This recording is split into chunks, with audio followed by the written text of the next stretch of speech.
ఈ మధ్యకు రావడానికి దేవుడు ఈ సమయాన్ని అనుకూలపరిచి ఉన్నాడు.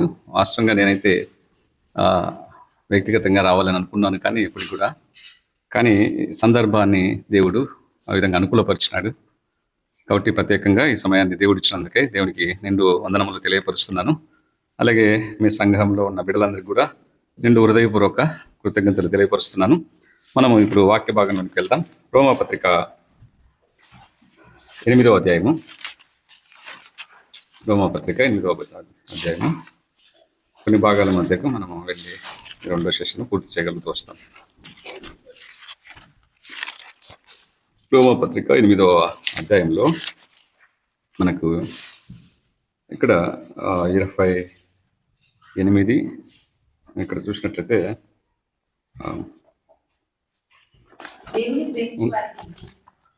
దేవుని ప్రేమించే వారికి అనగా ఆయన సంకల్పం చొప్పున పిలువబడిన వారికి మేలు కలుగుటకై సమస్తమును సమకూడి జరుగుచున్నవని ఎరుగుదుము. అలాగే మనము 36 నుంచి కూడా చదువుదాం. క్రీస్తు ప్రేమ నుండి ముందు 35 కూడా చదువుతామా? 35 కూడా చదువుదామా? శ్రమ అయినను, బాధ అయినను, హింస అయినను, కరువైనను, వస్త్రహీనత అయినను, ఉపద్రవమైనను, ఖడ్గమైనను మనలను ఎడబాపున ఇందును గూర్చి రాయబడినదేమనగా, నిన్ను బట్టి దినమెల్ల మేము వధింపబడిన వారము, వధకు సిద్ధమైన గొర్రెలమని మేము ఎంచబడిన వారము అయినను మనలను ప్రేమించిన వారి ద్వారా మనము వీటన్నిటిలో అత్యధిక విజయం పొందుతున్నాం. చాలా సభ్యున్న ప్రార్థన చేసుకుందాం. ప్రేమ కలిగిన మా తండ్రి, పరిశుద్ధుడైన దేవా, కృప కలిగిన మా నాయన, అత్యున్నతానికి వందనములు, స్తోత్రములు తండ్రి. ఈ విధంగా ఈ భాగం ఇచ్చి నాయన మమ్మల్ని దర్శించడానికి దయ చూపిస్తూ వచ్చినందుకే స్తోత్రములు. తెరవబడిన ఆకాశం మా మధ్య నుంచుము. నీ దాసుడు అద్భుత అయ్యేకుడు తండ్రి, నిష్ప్రయోజకుడు నాయన, మాట, చూపు, తలంపులు నాయన, క్రియలలో దేవా నీకు విరోధమైన పరిస్థితిని దయతో నాయన క్షమించి నీ రక్తం చేత కడిగి శుద్ధీకరించి నాయన నీ మంచి మనస్సాక్షి చేత నాయన శుద్ధమైన మనస్సాక్షి చేత పంచువాడు శుద్ధమైన మనస్సాక్షి కలిగి పంచాలన్నావు తండ్రి. అటు మనస్సాక్షిని నాయన మంచి మనసునిచ్చి తృప్తిపరిచి నాయన మమ్మల్ని అందరినీ తృప్తిపరచు, మాతో మాట్లాడము, మాకు నీ విలువైన జ్ఞానములో పొదవుగా ఉన్న పరిస్థితుల మధ్య పంచిపెట్టి మేలు చేయమని, సహాయం చేయమని, ఘనత మహిమా ప్రభావానికి ఆరోపిస్తూ అపొస్తలుల కార్యముల్లోనైనా 14:26 జ్ఞాపకం చేసుకోమని యేసు క్రీస్తు ప్రభునామంలో ప్రార్థన చేసి స్తుతించడిగి వేడుకొంచున్నాము పరమ తండ్రి, ఆమేన్. మనం ఇక్కడ మనకు జ్ఞాపకం చేయబడేటువంటి సంగతి ఏంటంటే 28లో ఇక్కడ ఒక మాట రాయబడి ఉంది. దేవుని ప్రేమించే వారికి అనగా ఆయన సంకల్పం చొప్పున పిలువబడిన వారికి మేలు కలుగుటకై సమస్తమును సమకూడి జరుగుచున్నవని ఎరుగుదుము. చూడండి, మనకు ప్రభు దగ్గరికి దేనికోసం వచ్చినామంటే మేలుల కోసం వచ్చినాం. వాస్తవమే ఇది. అయితే ఈ మేలులు పొందాలంటే అంటే ఆత్మ అంటే పరసంబంధమైన మేలు కావచ్చు, భూ సంబంధమైన మేలు కావచ్చు. ఈ రెండింటి మేలుల విషయంలో మనము ఆయనకు ప్రియమైన వారంగా కనబడాలి. అదే ఇక్కడ దేవుడు జ్ఞాపకం చేస్తున్నాడు. మనకు భూ సంబంధమైన మేలులు కావాలి, పరసంబంధమైన మేలులు కావాలి. అయితే ఈ పరసంబంధమైన మేలు, భూ సంబంధమైన మేలులు అంటే దేవుని ఆశీర్వాదానికి మనం పాత్రులము మనం కాగలుగుతూ ఉన్నప్పుడు మన పరిస్థితుల మధ్య మనము ఎలా ఉండాలనో ఇక్కడ దేవుడు చూపిస్తా ఉన్నాడు. ఎందుకంటే మేలు కలుగుటకై సమస్తమును సమకూడి జరుగుతూ ఉన్నాయి. సమస్తమును సమకూడి జరుగుతూ ఉన్నాయి. కాబట్టి ఏమేమి జరగబోతున్నాయి అనేది ఇక్కడ మన జ్ఞాపకం చేయబడుతుంది. ఎక్కడ చూడండి, 35వ వచనంలో మనకు చెప్పబడతా ఉంది. చదువుదాం. క్రీస్తు ప్రేమ నుండి మనల్ని ఎడబాపు వాడేవాడు శ్రమ అయినను, బాధ అయినను, హింస అయినను, కరువైనను, వస్త్రహీనత అయినను, ఉపద్రవమైనను, ఖడ్గమైనను మనల్ని ఎడబాపున ఇక్కడ మనం చెప్పబడుతా ఉంది. చాలా వరకు కూడా ఈ యొక్క సమస్తము సమకూడి జరుగుతున్నాయంటే ఏమేమో సమస్తము సమకూడి జరుగుతున్నాయి. మేలు కలగాలంటే పరసంబంధమైన మేలులు, భూ సంబంధమైన మేలులు మనకు కలగాలంటే సమస్తము మనకు సమస్తమును ఇక్కడ ఏం చెప్పబడుతుంది? సమకూడి జరుగుతూ ఉన్నాయి. అంటే ఏమేమి మనకు అనుమతించబడుతున్నాయో ఈ భూమి మీద అంటే, ఎందుకంటే ఆయన పిల్లలం గనక ఆయన వాస్తవంగా ఆయన ఇక్కడ ఏమంటున్నాడంటే దేవుని ప్రేమించు వారికి మనల్ని ఆయన ప్రేమించినాడు. ఇప్పుడు మనము ఆయనను ప్రేమిస్తున్నాం. మొట్టమొదట ఎవరు ప్రేమించినారు? మనము ఆయనను ప్రేమించింది, లేకపోతే ఆయనే మనల్ని ప్రేమించినాడా? లేకపోతే ఆయనను మనం ఎరిగినామా? ఆయన మనల్ని ఎరిగినాడా? ఆయనే మనలను ప్రేమించాను. జగత్తు పునాది వేయబడక మునిపే మనలను ఆయన ఏర్పాట్లో ఉన్నాం. అందుకే ఇక్కడ ప్రేమించు వాళ్ళరా, అటువంటి మహాప్రేమ ఆయనది. కాబట్టి ఆ ప్రేమ ఏంటో భూమి మీద నేనే అని రుజువుపరచుకోవడానికైనా కల్వరిలో ఆ ప్రేమను చూపించినాడు. వాస్తవంగా ఒక తల్లిని అమ్మ అని మనస్ఫూర్తిగా పిలిచినప్పుడు ఆ అమ్మ కూడా నిజంగా కన్న తల్లి అయితే, అంటే నిజమైనటువంటి వాస్తవంగా అమ్మ అని చాలా మందిని మనం పిలుస్తూ ఉంటాం. కానీ కన్న తల్లి యొక్క ప్రేమ గొప్పది. అంటే అన్ని ప్రేమ మామూలు అమ్మ అంటే వాళ్ళ ప్రేమ కొంచెం వరకు ఉంటుంది. కానీ కన్నతల్లి ప్రేమ గొప్పది. వృద్ధాప్యంలో ఉంది మా అమ్మ, మంచంలో ఉంటుంది, మంచంలో పడుకుంటుంది. నేను ఎప్పుడైనా ఊరికి వెళ్ళినప్పుడు నా స్పర్శ, నా స్వరం వింటానే ఎంత పేషెంట్గా ఉండి, మంచం హార్ట్ సర్జరీ జరిగి ఇప్పుడు ఓపెన్ హార్ట్ సర్జరీ జరిగి 10 years అవుతుంది. ఆమె ఇప్పుడు లేచి లేవలేని స్థితి ఉంటుంది. అటువంటి పరిస్థితులు కూడా ఏం చేస్తుందంటే చిన్నగా లేచి కూర్చుంటుంది. లేచి కూర్చొని వెంటనే చిన్నగా మరలా నిలబడి, నాయన కాళ్ళు కడుక్కోపో, నాయన బయట కాళ్ళు కడుక్కోపో. వెంటనే నీళ్లు తీసుకురానికి ప్రయత్నం చేస్తుంది. వెంటనే మా వదినమ్మ వాళ్ళు లేకపోతే వాళ్ళు ఎక్కడ పొలం పని పోతే ఈమె వెళ్ళి భోజనం పెట్టడానికి చూస్తుంది. ఎందుకు వాస్తవంగా ఆ ప్రేమ చాలా గొప్పది. ఆ ప్రేమ, కన్న తల్లి యొక్క ప్రేమ చాలా గొప్పది పిల్లల మీద. కాబట్టి మా నాన్నకు ఆరోగ్యం బాగాలేక ఒక 3 రాత్రులు మేలుకుంటే మా నాన్న వాళ్ళ అమ్మ, ఆమె కూడా మేలుకుంది. ఇద్దరు ఆ పరిస్థితి నేను గమనించినాను. ఏమో నాయన నిద్రపోవడం లే నాన్న, నాకు కూడా నిద్ర రావడం లే చూస్తుంటే. అంటే ఆయన కొంత వెళ్ళిపోయే సమయంలో ఆయనకు అలాంటి పరిస్థితి కలిగింది మా నాన్నది. కాబట్టి తల్లి వేదన పడతా వచ్చింది. కాబట్టి ప్రేమిటువంటి ఇక్కడ దేవుడు మనకు చూపిస్తున్న స్థితి ఏంటంటే, అటువంటి కన్న తల్లి ప్రేమనే మళ్ళీ ఇంత ప్రభావితం చేస్తే, అందుకే అంటాడు ఒకని తల్లి మరిచినా నేను మరవను. అంటే తల్లి మరిచినా నేను మరవనంటే ఏమని అర్థము? ఆయన కన్న తల్లి కంటే మించిన ప్రేమ ఆయన మనకు చూపించినాడు. ఎక్కడ? సిలువలో, కల్వరి సిలువలో. ఎందుకంటే ఆ ప్రేమ నన్ను ఆకర్షించింది. ఆ ప్రేమ మనల్ని అందరినీ ఆకర్షించింది. ఎందుకంటే నాయన భూమి మీద ఎంతోమంది అమ్మగారు ఉన్నారు, కానీ కన్న తల్లి ప్రేమ అంటే ఎంతోమంది దేవతలు ఉన్నారని నేను సేవించినాను, కానీ అందరినీ సేవిస్తూ వచ్చినాను, అందరినీ పిలుస్తూ వచ్చాను, కానీ నీ ప్రేమ చాలా గొప్పగా నాకు కనబడతా వచ్చింది. ఎందుకంటే ఆయన ఆ మండుటెండలో వాస్తవంగా ఆ రుధిరాన్ని అర్పిస్తున్న స్థితి చూస్తే అఖండ జ్యోతిర్మయుడుగా ఆయన నాకు కనిపెడతా వచ్చినాడు. ఎందుకంటే అఖండ జ్యోతిర్మయుడు అని మనం చెప్తా ఉంటాం. అంటే సమస్తము పైన ఆయన జ్యోతిర్మయుడుగా ఉన్నాడు. భూఖండాలు ఎన్ని ఉన్నాయో, సప్తఖండాలు ఎన్ని ఉన్నాయో, ఆ ఖండాలన్నిటిలో కూడా ఆయన జ్యోతిర్మయుడుగా కనపడుతూ వచ్చినాడు. అంటే ఎందుకంటే సిలువలో ఆ యాగము ఆయన ఒక ప్రత్యేకమైన స్థితి మధ్య జ్ఞాపకం చేయబడతా వచ్చింది. ఆ ప్రత్యేకమైన యాగము లేదా యజ్ఞం అనొచ్చు. ఆయన యజ్ఞముగా అర్పించుకున్నాడు మన కోసం. కాబట్టి అటు యాగము యజ్ఞము చేత ఈరోజు మనలను వాస్తవంగా ఆయన వైపు మళ్లించుకున్నాడు.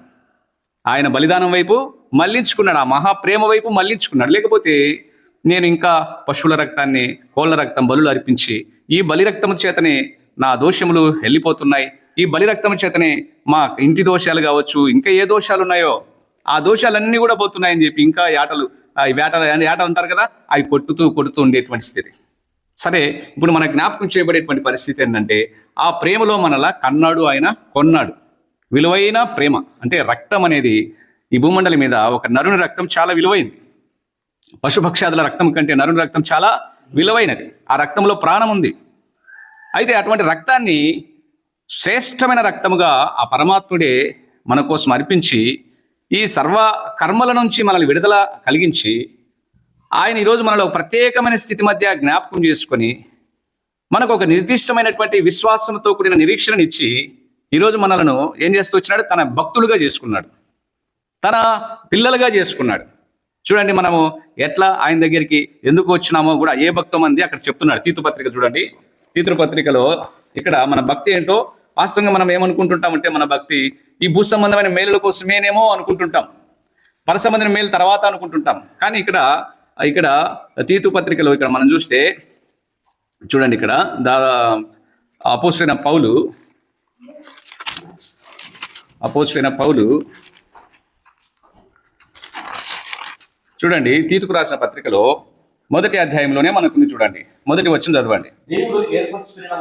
దేవుడు ఏర్పరచుకున్న వారి విశ్వాసము నిమిత్తమును, చూడండి ఏమనింది, నిత్య జీవమును కూర్చిన నిరీక్షణతో కూడిన భక్తికి ఆధారమగు సత్య విషయమైన అనుభవ జ్ఞానము నిమిత్తము. చాలు, ఇక్కడ జ్ఞాపకం చేసుకున్నట్లయితే ఏమని రాయబడుతుంది? దేవుడు ఏర్పరచుకున్న వారి విశ్వాసము నిమిత్తమును నిత్య జీవమును కూర్చిన నిరీక్షణతో కూడిన భక్తి. మన భక్తి ఏంటంట? నిత్య జీవమును కూర్చిన నిరీక్షణతో కూడిన భక్తి.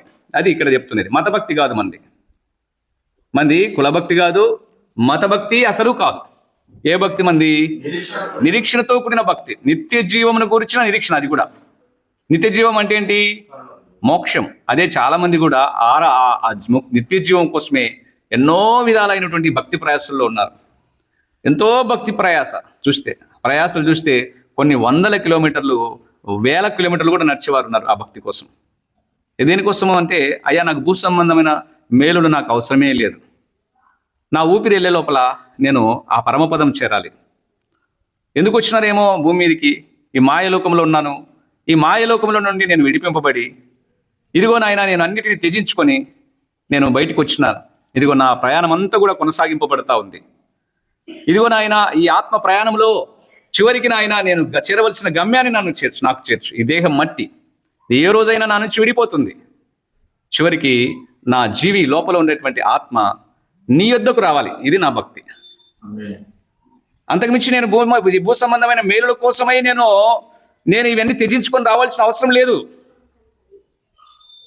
కాబట్టి ఇప్పుడు నేను ఆ యొక్క మోక్షము లేదా స్వర్గము లేదా ఇంకొక భాషలో ఏమంటారంటే వైకుంఠము, ఇంకొక విషయంలో ఇంకొక పరిస్థితుల్లో ఎన్నో పదాలు ఉన్నాయి వీటికి. చివరికి ఏంటంటే భగవంతుడుండే స్థలము, దేవుడుండే స్థలము. ఎందుకంటే అన్ని గ్రంథాలు చెప్తున్నాయి దేవుడు స్థలం ఉంది, దేవుడు ఒక స్థలములో ఉన్నాడు. స్వర్గం ఉంది, దానికి ఆపోజిట్ నరకం కూడా ఉంది. కాబట్టి స్వర్గానికి వెళ్ళాలి ప్రతి మానవుడు. అందుకే వెళ్ళిపోయిన తర్వాత ఏవేవో కర్మలు అవి వాటి పరిస్థితి మధ్య ఆ జీవికి ఏదో చేయాలని, శాంతి చేయాలని వెళ్ళిపోయిన తర్వాత ఆ జీవి కోసం ఆరాటపడతారు బతుకున్నవారు. కానీ ప్రేమిటువంటి వాళ్ళరా, జ్ఞానులు అలా ఎవరి మీదనో ఆధారపడడానికి ఇష్టపడలేదు. వాళ్ళుగా వాళ్ళ జీవిని ఆ మోక్షానికి చేర్చాలని వారు ఎన్నో ప్రయాసాలు గుండా వెళ్ళిపోయినారు. ఎందుకంటే ఆ జీవిని చేర్చడానికి మనమే ప్రయాస తీసుకోవాలని వాళ్ళు అన్నిటినీ త్యజించుకొని ముక్తి మార్గంలో వారు ప్రయాణం చేసి గమ్యాన్ని చేరినారు. అందుకే అటువంటి స్వాస్థ్యాన్ని ఏమంటాడంటే తేజోవాసులైన పరిశుద్ధుల స్వాస్థ్యం అంటాడు దేవుడు. కాబట్టి ఇటువంటి ప్రేమటువంటి వాళ్ళారా, అటువంటి స్వాస్థ్యములో, ఎందుకంటే అటువంటి స్వాస్థ్యములో మనం ఉండాలని దేవుడు కోరుతా ఉన్నాడు. అటువంటి స్వాస్థ్యముల్లో చేరాలనికే మన భక్తిని దేవుడు ఇక్కడ జ్ఞాపకం చేస్తున్నాడు. అందుకే నిత్య జీవమును కూర్చిన, చూడండి ఏమని మాట ఉంది, నిత్య జీవమును కూర్చిన నిరీక్షణతో కూడిన భక్తి. కాబట్టి ఆ భక్తిని మనం ఏం చేయాలంటే విశ్వాసంతో వెంటాడాలి. ఆ భక్తిని మనం ఎలా వెంటాడాలా? విశ్వాసంతో వెంటాడాలి. ఎందుకంటే మనకు దేవుడు కనబడుతుంటే, దేవుడా నువ్వు కనబడుతున్నావు, నాకు సాయం చేయని మనం అడుగుతాం. కానీ దేవుడు మనం కొలిసే తండ్రి, ఆయన నిరంతరము ఒకటే రీతిగా ఉన్నాడు. ఆయన అంతటను సర్వమును వ్యాపించి ఉన్నాడు. కాబట్టి అంతటను వ్యాపించున్నాడు. ఆయన అందరిలో ఉన్నాడని కూడా రాయబడింది. కాబట్టి ఇప్పుడు అంతట వ్యాపించిన దేవుడు, అందరిలో ఉన్న దేవుణ్ణి మనం ఏం చేయాలి? విశ్వాసంతో వెంటాడాలి. అంతే, విశ్వాసంతో వెంటాడు. అందుకే అన్నాడు విశ్వాసం అనేది అంట నిరీక్షింపబడు వాటి యొక్క నిజస్వరూపం. ఒకరోజు నేను స్వర్గంలో ఉంటాను. కాబట్టి దీనికోసం మనం ఏం చేయాలి? విశ్వాసంతో వెంటాడాలి. అంతే దేవుణ్ణి మనం ఏమాత్రమో, ఎందుకంటే అందుకే ఇక్కడ చెప్పబడింది, విశ్వాసము లేకపోతే, ఆయన మీద ఉండబడిన విశ్వాసం లేకపోతే అంటే నన్ను చివరికి గమ్యస్థానము చేరుస్తాడు ఆయన తప్ప నన్ను గమ్యస్థానం చేర్చేవారు లేరు. ఎందుకంటే ఆయన ఎవరని ఇంతవరకు చెప్పుకున్నాం? ఎవరి ప్రేమ కంటే మించిన ప్రేమ అని చెప్పుకున్నాం. తల్లి ప్రేమ కంటే మించిన ప్రేమ ఒకరు. ఎందుకంటే ఈ భూమి మీద ఉండబడిన బంధాలు ఏవైనా సరే అవి మనకి ఈరోజు కనపడతాయి, రేపు కనపడవు. మన ఆయన ఉదయం 11 గంటలకు వెళ్ళిపోయినాడు, మా ఫాదర్. ఆయన సాయంత్రం 4 గంటలకల్లా భూమిలోకి వెళ్ళిపోయినాడు. అంతే. ఉదయం కనపడతారు, సాయంత్రానికి మనకు కనపడరు, ఇంకా అయిపోయింది వాళ్ళ పని.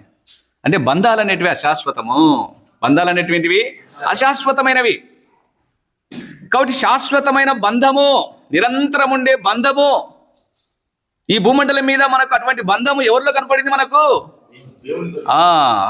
ఆయనలో కనపడింది. ఎవరు ఆయన? ప్రభు అయిన యేసుక్రీస్తులో కనపడింది. ఎందుకు ఆయన శాశ్వతమైన బంధం అంటే, భూమి మీద ఆయన నరావతారిగా వచ్చినాడు, ఆది దేవుడని నా దృష్టిలో నేను ఆయన ఎప్పుడు స్తుతిస్తూ ఉంటాను. ఆయన ఎవరు? ఆది దేవుడు.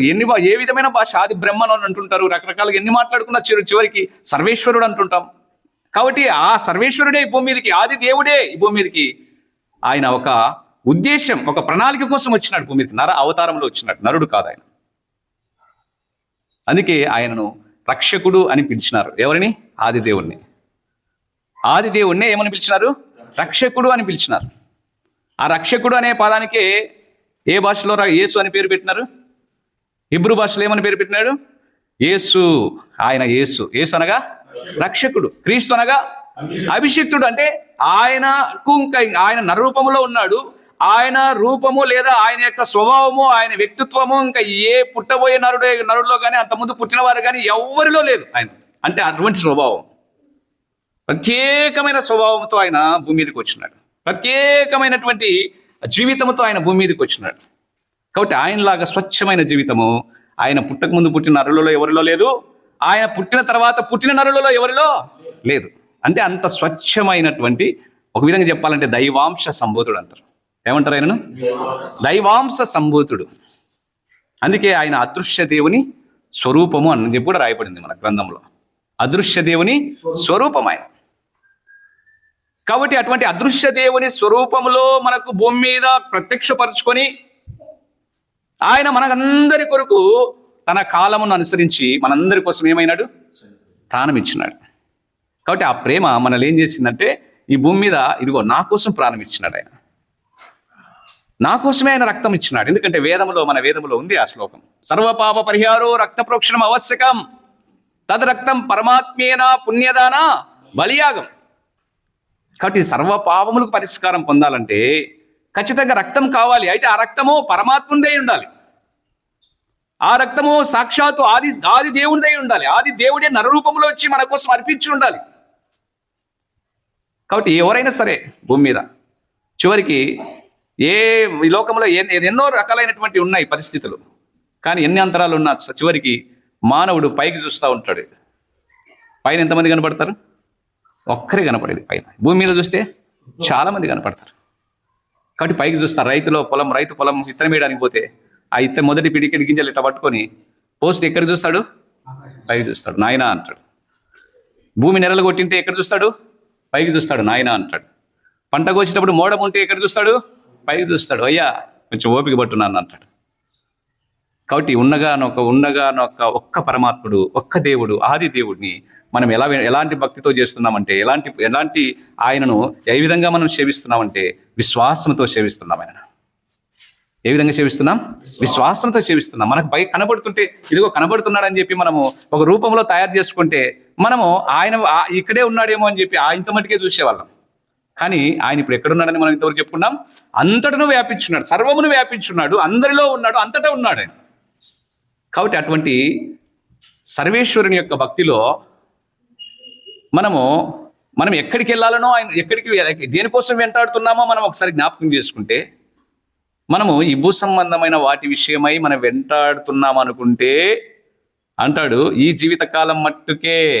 ఎక్కడ రాయబడింది ఆ మాట? చూద్దాం. చూడండి ఏమన్నా దౌర్భాగ్యులం అంట. చూడండి ఇక్కడ కొరింథీయులకు రాసిన పత్రికలోనే మనకు రాయబడి ఉంది.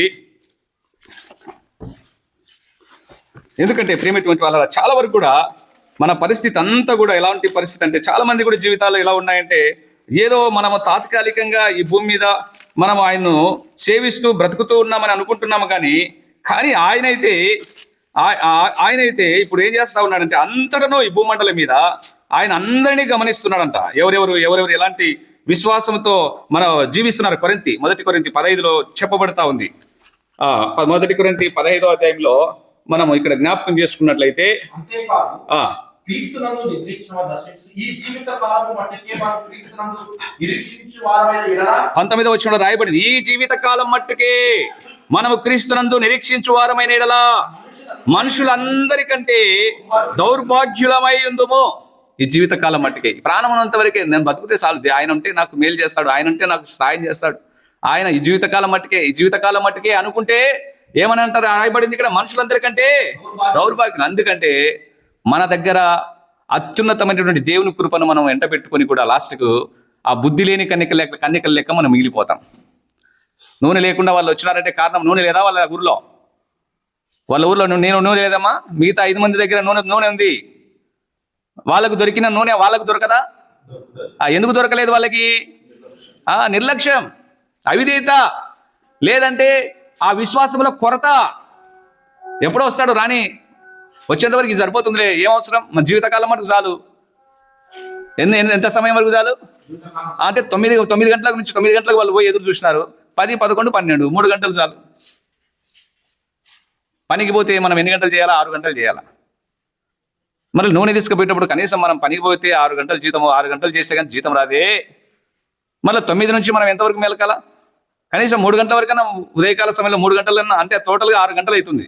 రాత్రి 9 గంటల నుంచి 3 గంటల, ఉదయం 3 గంటల వరకు అంటే ఎన్ని గంటలు అవుతుంది? 6 గంటల వరకన్నా మనము ఎదురు చూడాలి కదా.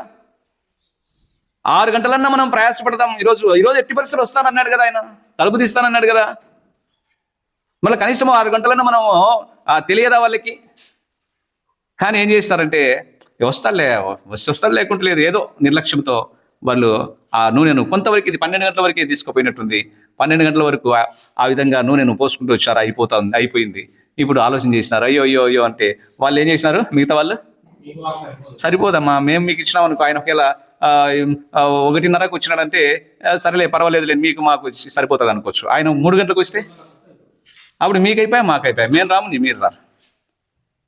కాబట్టి అందుకే ప్రేమిటువంటి వారా, ఎవరి విశ్వాసం వారిదే, ఎవరి పరిస్థితులు. ఎందుకంటే ఇక్కడ దేవుడు అదే జ్ఞాపకం చేస్తున్నాడు, విశ్వాసం అనేది పరీక్షతో కూడినది. ఇది అందుకే మనకి ఇక్కడ భక్తుడు జ్ఞాపకం చేస్తూ వచ్చినాడు, శ్రమ అయినను, బాధ అయినను, కరువు అయినను, వస్త్రహీనత అయినను, దరిద్రత అయినను, ఖడ్గమైనను, ఇంకా ఏదేమైనను ఆయన ప్రేమ నుండి నన్ను ఎడబాపున. అంటే ఏంటంటే ఈ భూమి మీద ఉన్నంత వరకే కాదు నాయన, నిరంతరము నీతో ఉండాలన్న బంధముతో నేను నీ దగ్గరికి వచ్చినాను. అది నాకు కావాల్సింది, నిరంతరము నీతో ఉండాలా, నాకు అదే భూమి మీద. ఎందుకంటే నువ్వు ఈ భూమి మీద మాత్రమే పనికొచ్చే దేవుడు కాదు, ఈ భూమి మీద నుంచి విడుదలైన, ఈ భూమి మీద నుంచి వెళ్ళిపోయిన మరుక్షణం నుంచి కూడా నాయన నాకు నీతో బంధం ఉంది. నాకు అదిగో తండ్రి, నువ్వు నా నిరీక్షణకు ఆధారభూతుడు, నా ఆత్మకు జీవమునిచ్చిన తండ్రివి. కాబట్టి అందుకే నేను నిన్ను సేవిస్తున్నాను. చూడండి, కొంతమంది భక్తుల జీవితాలను చూస్తే ఎందుకు ఇక్కడ దేవుడు ఈ మధ్యాహ్న కాలంలో జ్ఞాపకం చేస్తూ వచ్చాడంటే, శ్రమ, బాధ, కరువు, ఇరుకు ఇవన్నీ కూడా జ్ఞాపకం చేస్తూ వస్తే మనం ఒక ముగ్గురు జీవితాలను మనం జ్ఞాపకం చేసుకొని మనం ముగిద్దాం. ఆ ముగ్గురు ఎవరంటే నాకు దేవుడు బయలుపరిచినది సారేపతు విధవరాలు. ఆమెకేమొచ్చింది చెప్పండి? కరువు వచ్చింది. ఆమె ఆ సమయంలో ఏం కలిగిందంటే కరువు వచ్చింది. మరి ఇప్పుడు కరువులో ఆమె ఎంత విశ్వాసంతో వెంటాడిండాలి? కానీ ఆమెకు అంతకు ఆయన ఎవరో కూడా తెలియని పరిస్థితి. కానీ ఏం చేస్తా వచ్చింది? విశ్వాసం వచ్చింది. ఎందుకంటే నాయన, నీవు తప్ప నాకెవరు లేరు, ఎందుకంటే ఎక్కడున్నావో నాకు తెలియదు, చివరికి నన్ను దర్శించేవాడవు నువ్వే, చివరికి నాకు సాయం చేసేవాడవు నీవే. ఎందుకంటే నీ ఆజ్ఞ లేనిది ఏది జరగదు. ఈ భూమండలం మీద ఏమి జరగాలన్నా పంచభూతాలన్నీ కూడా నీ స్వాధీనంలో ఉన్నాయి. ఈ కరువు రావాలన్నా కూడా అది నీ స్వాధీనంలో ఉంది. కరువు అందుకే అది కరువు నువ్వు పంపిస్తే కానీ రాదు, కరువు నువ్వే పంపించినావు. అయితే ఈ యొక్క దినానికి మాత్రం, ఈ యొక్క పూటకు మాత్రమే ఉంది. కాబట్టి పూట అంటే అర్థమైందా? ఆ పూట మాత్రమే ఉంటాయి బియ్యం, రాత్రికి మళ్ళీ బియ్యము ఉండవు. ఒక దైవజనుడు ఒకసారి జ్ఞాపకం చేస్తూ వచ్చినాడు, మధ్యాహ్నానికి మాత్రమే ఉన్నాయి, రాత్రికి లేవు, బియ్యమే లేవు. ఆయన సాయంత్రము 5 గంటలకు బయటికి పోతున్నాడు. సేవకుడు బయటికి పోతా ఉంటే ఆ అమ్మ ఏం చేసిందంటే, ఆంటీ అడిగింది, ఈరోజు రాత్రికి ఇప్పుడు మనకు వండుకోవడానికి బియ్యం లేవని. ఇప్పుడు ఏమన్నాడు ఆయన? మనమైతే ఏం చేస్తాం? నీకు ఎందుకులే, నేను బయట పోతున్నా కదా, ఇప్పుడు యాక్టివ్ తిప్పలు పడి తీసుకొస్తలే, ఎవరినో ఒకరిని అడుగుతలే, బియ్యమే కదా, ఎవరో ఒకరు దయ చూపరా, మనకి ఎన్ని అవసరం పడతాయి, ఒక అద్దపడే కదా, లేదా ఒక అద్దెడే కదా. కానీ ఆయన ఏమన్నాడంటే, అది తండ్రికి దేవుడికి తెలుసులే, మన పరిస్థితి అంతా తెలుసు కదా, మనం ఆయన మీద ఆధారపడి వచ్చులేమే కదా, ఇంతవరకు పోషించినాడు కదా, సరే ఒకవేళ మనం రాత్రి పస్తుండాలంటే పెట్టనిలే, సరే కానీ సర్లే ప్రార్థన చేద్దామని చెప్పి ఆయన ప్రార్థన చేసి బయటికి వెళ్ళిపోయినాడు. బయటికి వెళ్ళిపోయి ఆయన మరలా 7:30-8 టైంకి వచ్చేస్తున్నాడు. ఆ సమయానికి వచ్చే లోపల ఆమె సంతోషంగా ఉంది. ఏమని చెప్పిందంటే, ఆ రోజుల్లో నాకు నీళ్లు తీసుకురావడానికి బోరింగ్ దగ్గరికి వెళ్ళింటే అక్కడ ఒక 10 రూపాయలు దొరికింది నాకు, అది దేవుడు ఇచ్చినాడు అని నేను దేవుడిని స్తుతిస్తూ వచ్చినాను. కాబట్టి నేను అయితే మీరు వచ్చేంత వరకు ఉండి ప్రార్థన చేసిన తర్వాత పోయి బియ్యం తీసుకురావాలని ఉన్నాను అని చెప్తే, ఇప్పుడు ఆ దైవజనుడు కూడా ఏం చెప్పొచ్చు, దేవునికి థ్యాంక్స్ చెప్పొచ్చు. కానీ అప్పుడుండే దైవజనుడు ఆత్మలో కట్టబడినవాడు. కాబట్టి ఆయన ఏమన్నాడంటే, అమ్మ నీకు ఇచ్చినాడని సంతోషిస్తున్నా, మంచిదే, కానీ ఆయన నీకు ఇచ్చినాడా లేకపోతే అది ఎవరిదైనా చూద్దాం, చుట్టుపక్కల ఎవరన్నా అడిగినావా, పోగొట్టుకున్నారమ్మా మీరు ఏమన్నా 10 రూపాయలు ఎవరన్నా అడిగి వచ్చినావా అన్నాడు. ఆమె ఏం చెప్పింది, నేను అడగలేదండి. ఇప్పుడు ఏం చేసినాడు ఆయన, వెళ్ళి ఆ 4 ఇళ్ళు ఉన్నాయి చుట్టూ అడిగి రాపాను. ఇప్పుడు ఆమె పోయి అందరిని అడిగింది, అమ్మ 10 రూపాయలు ఇక్కడ బోరింగ్ దగ్గర దొరికింది, ఎవరన్నా పోగొట్టుకున్నారా పిల్లలు ఏమన్నా, మీరు ఎవరన్నా, కానీ వాళ్ళు ఎవరు మాది కాదు అని. అప్పుడు తీసుకొచ్చుకొని దేవునికి కృతజ్ఞతలు తెలియజేసుకొని అప్పుడు బియ్యం తీసుకొచ్చుకొని ఆ పూట కాలం గడుపుతూ వచ్చినారు. ఇట్లా ఎంతోమంది సాక్ష్యాలు ఉన్నాయి, దైవజనుల సాక్ష్యాలు చాలా అద్భుతంగా ఉన్నాయి. ప్రేమిటువంటి వాళ్ళ కరువులో కూడా పోషించడానికి ఆయన సమర్థుడైన దేవుడు. ఎందుకంటే తను నమ్మిన బిడ్డల ఎడల ఆయన అత్యంత ప్రేమ కలిగిన వాడు, ఆయన జాలి కలిగిన వాడు. ఆయన ఎత్తుకొని మనమన్న బరువు అయితే ఎత్తుకొని దించుతాను, బరువు అవుతుందని. కానీ ఆయన ఏమంటాడు, ముదిమి వచ్చు వరకు చంక పెట్టుకుని వాడను నేనే, ఎత్తుకొని వాడను నేనే. ముదిమి వచ్చు వరకు ఎత్తుకున్నాడు, ఇప్పుడు మళ్ళీ మోస్తున్నవాడు ఆయనే. కాబట్టి ప్రేమిటి, అందుకే మనం అబ్బా తండ్రి అని మొరపెడుతున్నాం. కాబట్టి ప్రేమిటి వాళ్ళని ఇక్కడ దేవుడు జ్ఞాపకం చేస్తున్నాడు. కరువులో ఆ యొక్క సారెపతు విధవరాలు యొక్క విశ్వాసంలో దేవుడు, ఆమె ఏలియా ప్రవక్త సమయానికి వచ్చినప్పుడు ఆయన ఒక చిన్న రొట్టె ముక్కను మాత్రమే ఆశించినప్పుడు, వాస్తవంగా రొట్టె అంతా తీసుకురామ్మా అంటే కూడా తీసుకొచ్చేదే ఆమె. కానీ ఆమె విశ్వాసం ఎంతవరకు సరే అనుకొని కొంచెమే నాకు చాలా అన్నాడు. కానీ ఆ కొంచెము ముందు వాస్తవంగా బిడ్డను కాదని ఎవరు కూడా ఎవరికి పెట్టలేదు, అది కూడా కొంచెమే ఉండేది, కొంచెమే ఉంది. అయినప్పటికీ ముందుగా దైవజనునికి పెట్టగలుగుతా వచ్చింది. ఇప్పుడు ఆ ఇంట నూనెకైనాను పిండికైనాను కొదవ లేకుండా చేసుకుంది. చూడండి, అంటే కరువులో కూడా ఆయన నమ్మకత్వాన్ని బట్టి విశ్వాసాన్ని బట్టి పోషించేవాడు. ఎందుకంటే ఇక్కడ ఆయన యొక్క ఎలాంటిదంటే ప్రేమిటి వలన తన మహాశక్తిని బట్టి ఈ భూమండలి మీద ప్రతి మానవుని కూడా ఏం చేస్తున్నాడంటే, ఆయన తన అపరిమితమైన ప్రేమతో ప్రేమిస్తున్నాడు. కాబట్టి ప్రతి విధమైనటువంటి శోధనలో, ప్రతి విధమైన ఇరుకులో, ప్రతి విధమైన ఇబ్బందులలో ఆయన చేయి చాస్తూ, నీతి అయిన దక్షిణాస్తాన్ని చాస్తూ సంరక్షిస్తున్నాడు, కాపాడుతున్నాడు. ఆయన అన్యాయస్తుడైన దేవుడు కానే కాదు. అందుకే కరువు అయినను నన్ను ఆయన ప్రేమ నుండి ఎడబాపలేదు. ఇంకొకరిని కూడా గమనించవచ్చు మనం. ఎవరు కరువులో తను ఎంతో సమర్పణతో బ్రతికిన జీవితం, రూతు. ఎవరమే? రూతు. అంటే అక్కడ వాస్తవం కరువు లేదు ఆ సందర్భంలో, కానీ తన జీవితంలో కరువు ఉంది. తన జీవితంలో కరువు ఉంది. అంటే ఒక విధంగా చెప్పాలంటే దరిద్రత అనవచ్చు. ఒక విధంగా చెప్పాలంటే ఇక్కడ ఎందుకంటే ఏమీ లేదు వాళ్ళకి. కూలి వాళ్ళ కన్నా విలువ ఉంటుంది, కానీ పరిగెలేరుకునే విలువ ఉంటుందా?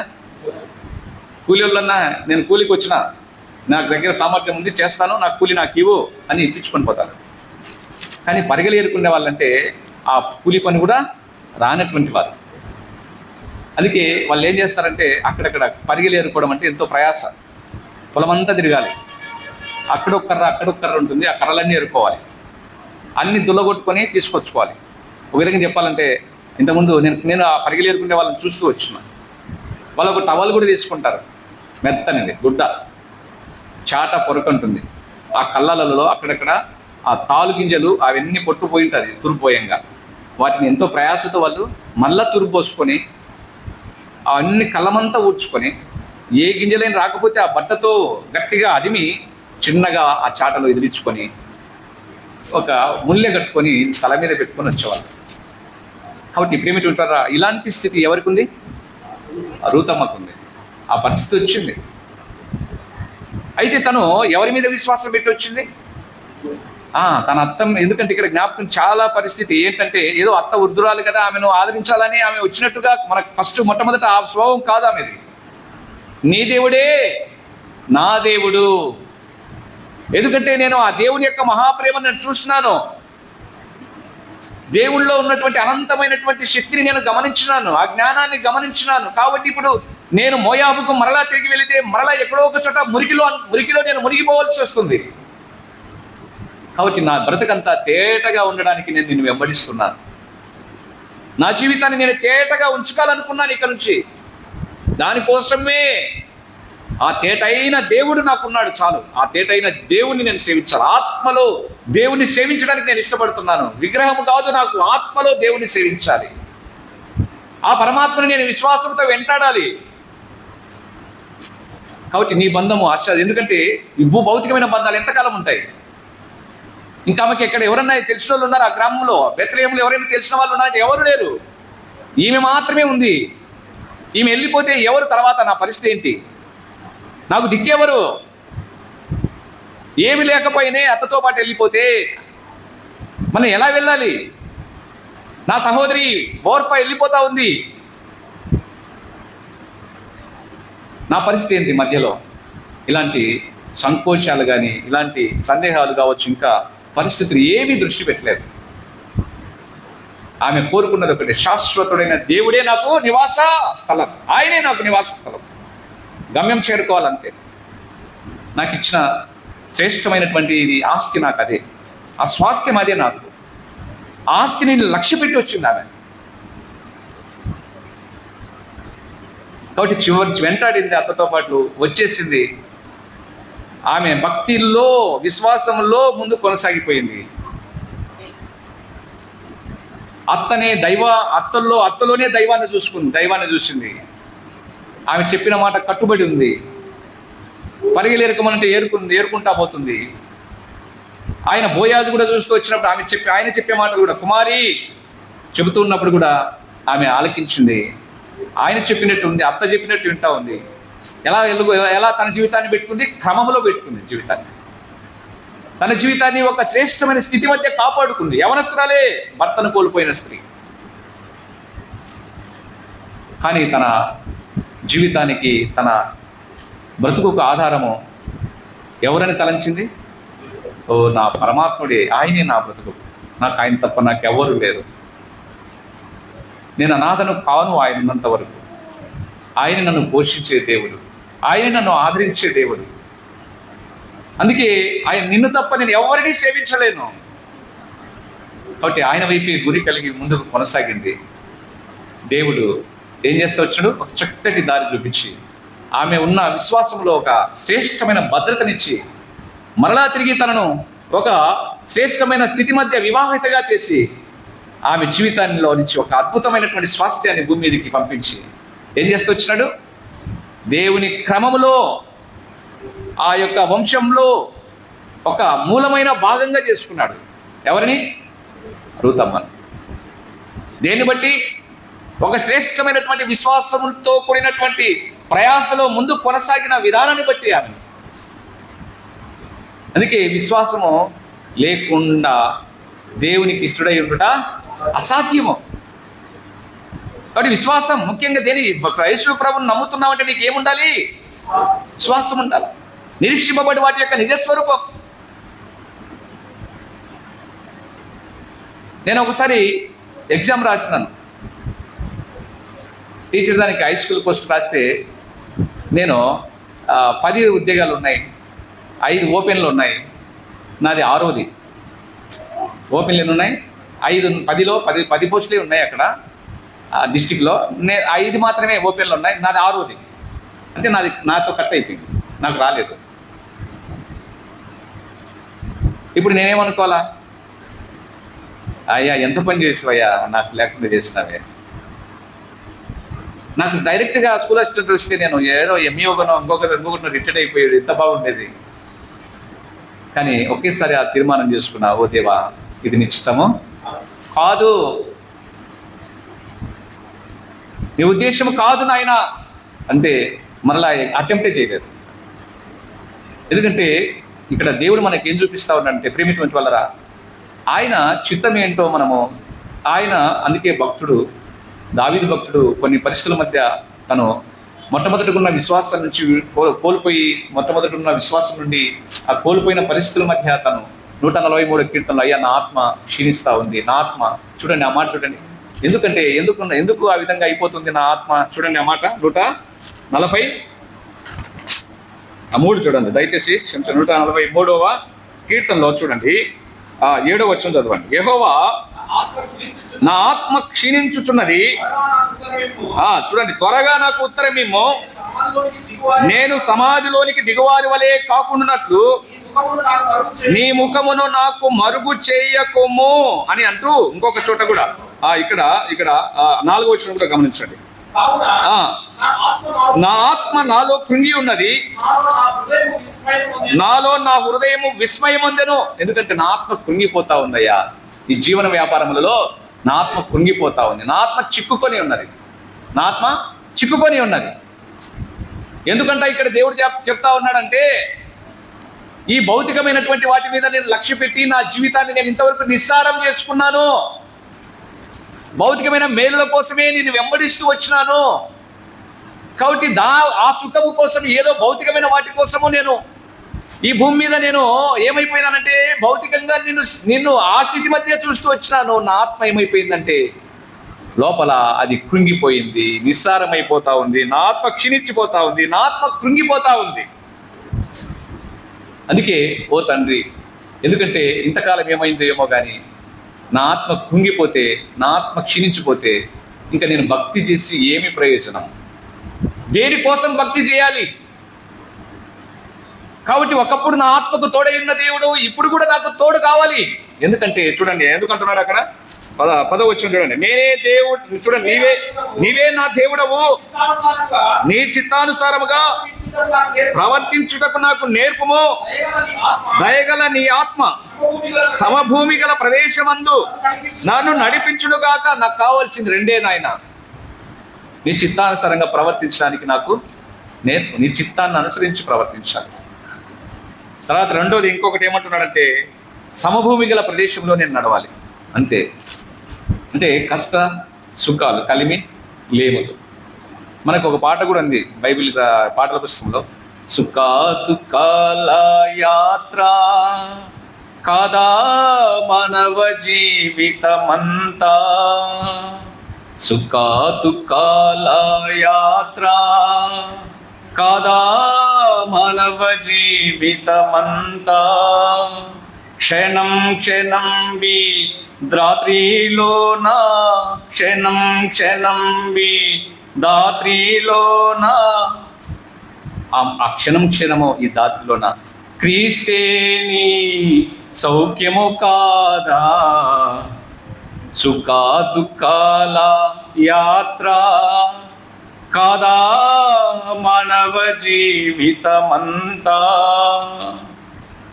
ప్రేమించు వాళ్ళరా, ఎందుకంటే వాటిలో ఆ క్రీస్తే సౌఖ్యం. అందుకే సమభూమి అంటాడు దాన్ని. ఏమంటాడు? సమభూమి. ఉన్నప్పుడు ఒకటి, లేనప్పుడు ఒకటి కాదు. పిల్లలు అబ్బ 10 రూపాయలు ఇస్తే వాడు ఎంత పని ఏం చేస్తాడు? వాడు వచ్చి అడిగినప్పుడు ఇవ్వకపోతే వాడు గ్లాస్ నీళ్ళు తేరంటే కూడా ఏమంటాడు? అబ్బో ఇది కాదు ప్రేమాన్ని. దేవుడు అదే చెప్తున్నాడు. ఎందుకంటే పిల్లల స్వభావం అలాంటిది. సరే చిన్నపిల్లలు కాబట్టి వాళ్ళకి తెలియదు ఇంకా, కానీ మనము ఎన్ని దినాల నుంచో ఆయనతో అబ్బగా మనల్ని ఆయన పిల్లలుగా ఆయన ఎంతో ప్రేమిస్తూ మనం సాగుతున్నాం. కొన్ని శ్రమలు, ఇక్కడ అదే చెప్తున్నాడు, కొన్ని కరువులు, కొన్ని ఇరుకులు, కొన్ని ఇబ్బందులు, కొన్ని వేదనలు ఏమొచ్చినా వెంటనే మనం ఏం చేస్తామంటే చనుక్కొని ముఖం తిప్పుకుంటాం. నాకు ఎవరు దిక్కులేరి అంటాం, లాస్ట్కి నాకు ఎవరున్నారు ఇప్పుడు అంటాం. కానీ ఆయన ఏమంటాడంటే ఒకసారి 14:18 యోహాను సువార్త చూసుకొని ఆయన అంటాడు, ఏమంటాడు? యోహాను సువార్త 14:18 ఏముంది? నేను మిమ్మను అనాథలుగా విడువను. నా జీవితంలో ఎన్నో ఇట్లాంటివి జరుగుతూ వచ్చినాయి. మందిరం కట్టేటప్పుడు అందరూ ఎవరినైతే నేను ఇట్లా ఇట్లా ఇట్లా ఇట్లా చూసినానో వాళ్ళందరూ కూడా దూరం అయిపోయినారు. అప్పుడు ఏంటయ్యా అన్నాను. అప్పుడు ఆయన అన్నాడు, చూడు, నువ్వు విశ్వాసంతో వెళ్ళిపో. నాకు కావాల్సింది విశ్వాసంతో కూడిన భక్తి కావాలి. మనుషుల వైపు ఇంకొకరి వైపు చూస్తే దానివల్ల ప్రయోజనం లేదు నాయన. ఎందుకంటే ఏ మనుషుడు నమ్మదగిన వాడు కాదు. విశ్వాసంతో వెళ్ళిపో, నేను నా పని నేను చేసుకుంటూ వస్తాను. రూతు విశ్వాసంతో వెళ్ళిపోయింది, ఆయన పని ఆయన చేసుకుంటూ వచ్చినాడు. సారేపతి విధురాలు విశ్వాసంతో వెళ్ళిపోయింది, ఆయన పని ఆయన చేసుకుంటూ వచ్చినాడు. ఆ విధంగా చూసుకుంటూ పోయినప్పుడు, విశ్వాసంతో పోతున్నప్పుడు దేవుడు అన్ని ద్వారాలు తెరిచినాడు. ఎక్కడెక్కడ నిధులు ఏవైతే ఉన్నాయో అవి తెరిచినాడు. వాస్తవంగా చెప్పాలంటే మీరు ఇవ్వకపోతే నేను అన్ని చెరువుల నుంచి కూడా తీసుకొని వస్తానన్నాడు.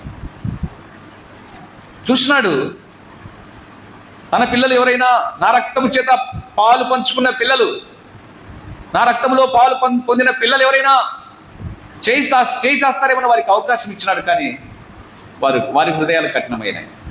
అప్పుడు ఆయన ద్వారం తీర్చినాడు, ఇంకొక దిక్కు నుంచి సహాయం. కాబట్టి ఆ విధంగా తండ్రిగా ఆయన ఏం చేస్తూ వచ్చినాడంటే తన పనిని తను దివ్యంగా చేసుకున్నాడు. కాబట్టి ప్రేమిటువంటి వాళ్ళ ఇక్కడ మనం జ్ఞాపకం చేసుకున్నటువంటి పరిస్థితి ఏంటంటే చాలా వరకు కూడా మనము భౌతిక, అందుకే చెప్తున్నాడు ఇక్కడ సమయలు కొరికే సమస్తము సమకూడి జరుగుతున్నాయంటే, ఆ మేలు కొరికే సమస్తము సమకూడి జరుగుతున్నాయంటే అందులో ఏం దాగి ఉందంటే విశ్వాసం దాగి ఉంది. అందులో ఏమి దాగి ఉంది? విశ్వాసం దాగి ఉంది. ఆ మేలు కొరికే సమస్తము సమకూడి జరుగుతున్నాయంటే ఏదో మేలు కొరికే, ఆ మేలు కొరికే ఈ శ్రమ, మేలు కొరికే ఈ యొక్క రోగము, ఈ మేలు కొరికే. ఏ మేలు? ఆయన చేసే మేలులు అవి చాలా గొప్పవి. అవి దాచుంచిన మేలులు, సిద్ధపరిచిన మేలులు, మునపటి కంటే అత్యధికమైన మేలులు, అడిగి ఊహించిన దానికంటే అత్యధికమైన మేలులు. కాబట్టి వాటి విషయమై మనము వీటన్నిటినీ మనం ఏం చేయాలంట? స్వీకరించాలి ప్రేమతో. ఏ వస్తున్నా మనము వాటిని బట్టి దేవునికి దూరం అవ్వడం దేవుడికి ఇష్టమో లేదు. అది చెప్తున్నాడు. ఓర్ప వలె వెనక్కి తిరిగిపోవడము, బుద్ధి లేని కణికల వలె ఇంకా ఆ నూనె కోసం అప్పుడప్పుడు పరిగెత్తానడము దేవుడికి ఇష్టమో లేదు. ప్రేమిటువంటి వాళ్ళ ఇలా భక్తుల జీవితాలు మనం చాలా వరకు కూడా జ్ఞాపకం చేసుకుంటూ వెళ్తే వారందరూ కూడా విశ్వాసంతో కూడిన భక్తిని కొనసాగించినారు. దేవుని మెప్పు పొందుతా వచ్చినారు. దేవుని యొక్క అమూల్యమైనటువంటి సహాయాన్ని కూడా పొందుతా వచ్చినారు. అందుకే ఇక్కడ ఇది రాయబడుతూ వచ్చినాయి. రోగము ఎవరున్నారు? ఎవరు ఆ రోగంలో ఉండి పరితపించింది ఎవరు? ఆ రోగంలో ఉండి ఆ యొక్క బాధలో కూడా దైవాన్ని వారు ఆ దైవం, అందుకంటే శుద్ధపరచబడే సువర్ణం అగ్ని వలన పరీక్షింపబడినది కాదా? నేను అగ్నిలో పరీక్షింపబడిన తర్వాత నేను ఎలా వెళ్తాను? రాజు వలే నేను ఆయన వద్దకు పోతాను. ఇది వారి విశ్వాసం. లాజరు ఎంతో వేదన పడుతూ వచ్చినాడు, ఎంతో బాధపడుతూ వచ్చినాడు ఆ కురుపులతో. యోబు అలాంటి పరిస్థితే. కానీ వాళ్ళలో ఉన్న విశ్వాసం ఏంటి? ఇది తాత్కాలికమైన గుడారం, ఇది శిథిలమైపోయేటువంటి గుడారము. కానీ దేవుని చేత కట్టబడినది నిత్యమైన నివాసము నా కొరకు సిద్ధపరచబడి ఉంది. ఒక ఆంటీ మాకు మందిరానికి వస్తుంది, ఆమె చెప్తుంటుంది, నాయన ఇప్పటికి 8 ఇండ్లు మారినామయ్యా. అంటే వాళ్ళకి సొంత ఇల్లు లేదు. ఒక 5 నెలల తర్వాత అమ్మ లేయమ్మ, మాకు అవసరం ఉంది, మాకు ఇల్లు కాల్ చేయండి అంటే వెళ్ళిపోవాలి. వృద్ధురాలు ఆమె, 85 పైన ఉంటాయి. ఒక కుమారుడు ఉన్నాడు. అంటే ఆ కుమారుని భార్య కూడా జబ్బుతో చనిపోయింది. ఆ తల్లి కుమారుడు ఉన్నారు. ఇంకా ఆ కుమారునికి 3 పిల్లలు. అట్లా వాళ్ళ కుటుంబం ఏమవుతుంది? ఇప్పుడు 8 సార్లు ఇల్లు మారుతూనే ఉన్నారు. ఆమె ఎప్పుడు అంటుంది, అయ్యా మా కోసము మాకు ఇల్లు ఇస్తాడయ్యా నా ఊపిరి ఉన్నంత వరకు అంటుంది. అంటే మనం ఏం చెప్పాలి చెప్పండి? మనం ఏం చెప్పాలి? అంటే నేను ఆ విధమైన నమ్మికైతే చెప్పలేను. ఎందుకంటే లాజరు దగ్గరికి పోయి ఉంటారు చాలామంది. లాజరు కూడా నాకేమన్నా ఆరోగ్యం బాగా అవుతుందేమో ప్రార్థన చేయండి అని అడిగింటాడా? అది నిత్యస్థితి అది. అదేంటి, ఆ లాజర్ అడిగినాడు, నేను వెళ్ళాలి ఆయన దగ్గరికి, నేను వెళ్ళాలి. ఏసన్న అంకుల్ కూడా కారులో తీసుకుపోతున్నారంటే ఎక్కడికో వైద్యానికి.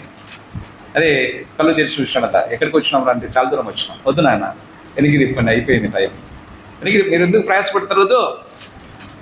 వద్దు ప్రయాస వద్దు, వెనక్కి తిప్పండి, పద గుడారం దగ్గరికి వెళ్ళండి. వెంటనే తిప్పినారు. అడిపోయినాక పరమపదం వెళ్ళిపోయి. ఒక ఆయన చెప్పినాడు, బన్నబాస్ అంకుల్ అని, నాయన కొడుకును పిలిచినాడు అర్ధరాత్రి. వచ్చినాడు, నాయన నా టైం అయిందిరా, నేను పోయిస్తాను. ఆయన లేదు నాయన, నువ్వు ఊరికి అట్లా అంటావు, ఏదైనా కళ వచ్చిందా నీకు? లేదురా, నీళ్ళు తీసుకురాపో అన్నాడు. పోయి నీళ్ళు తీసుకొచ్చినాడు. సరే నాయన జాగ్రత్త, నీళ్ళు పోసి తాగినాడు. చల్లని గాలి ఇంట్లోకి వచ్చింది. అట్లా కళ్ళు మూసేది. తర్వాత యాకోబు అంకుల్ ఉన్నాడు ఒక అన్న, రుద్రవరంలో, మండలం రుద్రవరంలో, రెడ్డిపల్లిలో. ఆయనకి 90 ఏళ్ళు దాటిపోయినాయి. చివరికి మంచంలో ఉన్నాడు.